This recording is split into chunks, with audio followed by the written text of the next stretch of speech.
अपने ही घर के सुनो ना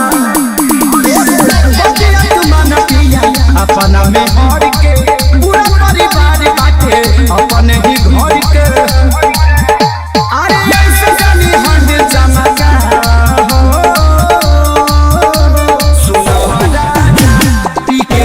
खाना तो गड़िया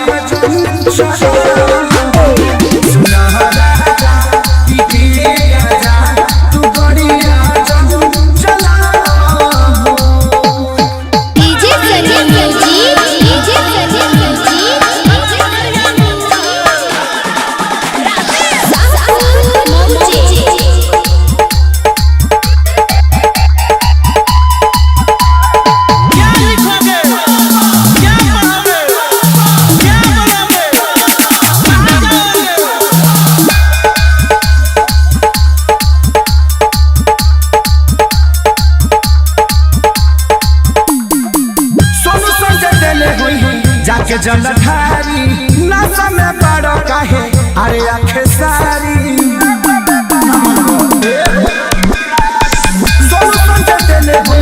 जाके जलधारी नशा में बड़ो काहे अरे आखे सारी